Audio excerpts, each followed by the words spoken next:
The cold weather is coming, and we'll never forget what happened in Victoria last winter. In Melbourne, millions of people are tonight bracing for the start of the new lockdown. The whole of Greater Melbourne is heading back into lockdown. As the state continues to record hundreds of new cases each day, there's uncertainty about when this lockdown can end. Everyone knows that we're more vulnerable in winter. So that's one of the reasons why I'm saying that we need to just get on with it in terms of rolling out this vaccine, because we want to give ourselves maximum protection as we come into winter, and then obviously next year so we can open up the country.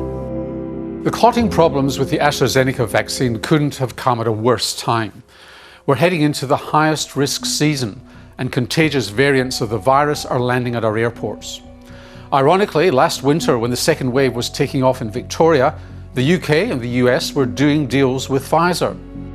We understand discussions between the government and Pfizer commenced in June, but a deal didn't happen until November. We know that those countries did deals, and many deals, pretty early on, and that has given them a bit of a jump in terms of their ability to vaccinate their populations. Right from the start, we had a risky strategy, a strategy which meant there was only a limited number of choices that we had for the rollout, and then, things went south from there.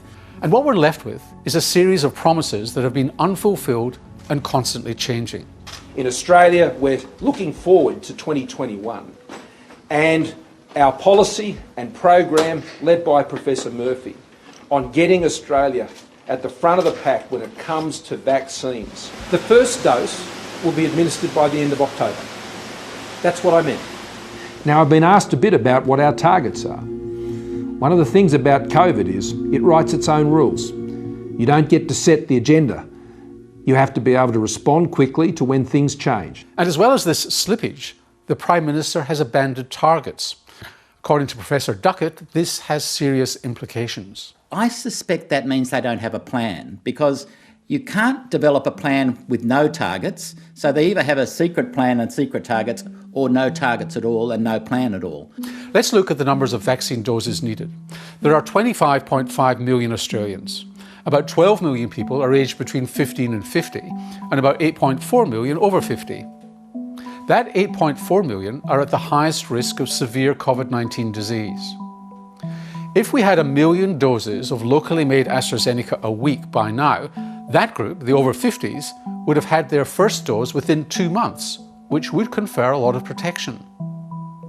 And we do have a lot of doses in Australia already, probably over 2 million. But I am a little concerned that we seem to have a number of vaccines onshore which haven't yet been sent out to be administered. Not sure why that's the case, but I'm looking forward to seeing an increase in the speed of rollout as we get access to those vaccines. What about people under 50, especially high priority workers in quarantine, healthcare and aged care, if they don't wish to have the AstraZeneca vaccine? Prior to the Prime Minister announcing another purchase of 20 million doses of Pfizer, we already had 20 million on order, which would be close to what we need for the under 50s if Pfizer can supply it in a timely manner. We also have the Novavax vaccine, which should come on stream mid-year. At the moment, every Pfizer dose is precious, but 730 understands that the federal government is still giving Pfizer to aged care residents, rather than preserving each Pfizer dose for a healthcare worker under 50 and switching aged care to AstraZeneca. I'd be encouraging people to pivot pretty quickly to make sure we're getting those vaccines into the right place. Pfizer assures us there are no supply issues, and what we'll need by the end of the year is a vaccine that deals with the variants. Moderna is probably the furthest ahead with this, but we have no deals with Moderna, unlike many other countries. We continue to talk to Moderna, of course we do, and in relation to what might be stopping Moderna coming here, I think there's commercial and confidence issues I won't talk about, but in general they remain on the table as an option. This was not planned as a public health program. It was planned as a political agenda. The political agenda was for the government to say, we are putting $4 billion into vaccines. We want to get every skerrick of political opportunity from that. What I want to see is really solid effort on getting the vaccine actually rolled out.